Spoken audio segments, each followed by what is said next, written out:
Muslim Arabs sold a lot of East Africans as slaves to the Middle East and other places through the Sahara Desert and the Indian Ocean over the course of several hundred years.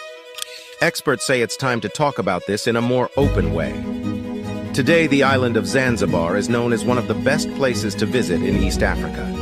Its white sand beaches, clear waters, and hotels give guests from all over the world a vacation they will never forget. The dark past that hung over this sunny paradise 200 years ago has been gone for a long time. The island, which is now a semi-independent part of Tanzania, was thought to be the center of the East African slave trade at the time. In the colorful markets, you could buy things like ivory and cloves, which were very expensive. But there was one thing that stood out more than anything else: hundreds of slaves.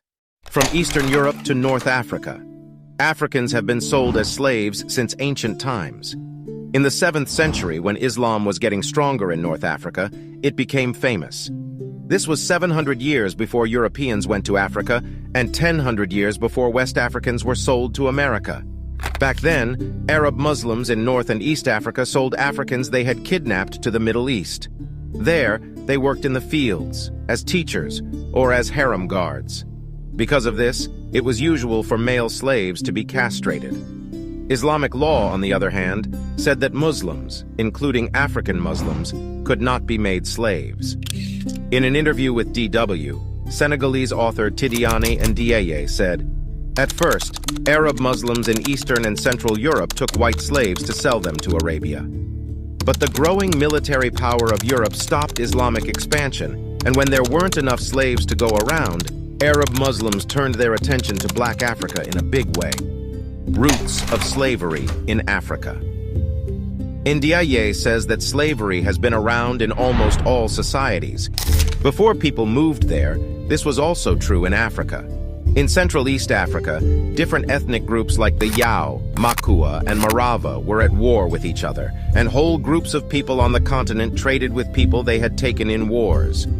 Arab Muslims ran into structures that were already there, which made it easier for them to buy slaves for their own needs. Professor Emeritus of Swahili and African Linguistics at the University of Uppsala in Sweden, Abdulaziz Lodi, says that slavery was a part of many African cultures. When it came to trade, the people who were most important were the tribal Africans themselves. There were no jails in many African countries, so people who were caught were sold. Zanzibar as East Africa's slave hub. In East Africa, the slave trade really took off in the 1600s. Every year, more and more traders from Oman moved to Zanzibar.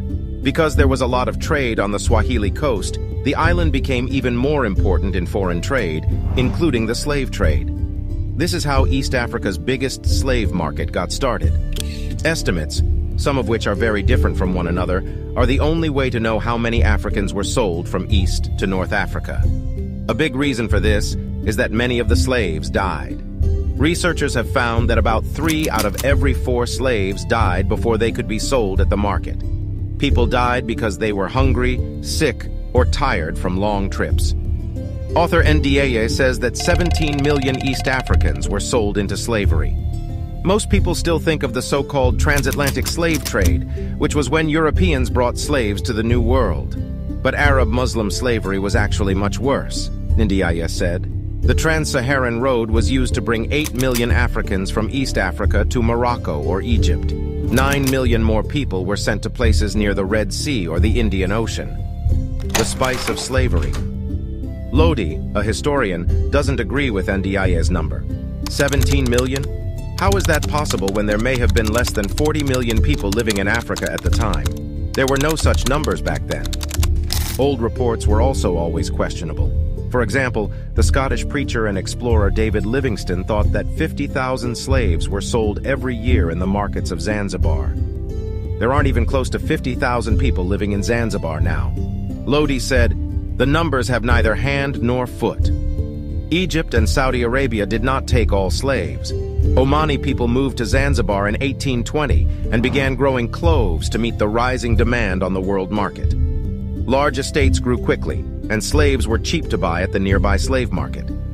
American historian Frederick Cooper says that from 1839 to 1860, The amount of cloves shipped went from 565, 1,246 pounds, to 12,600 kilograms.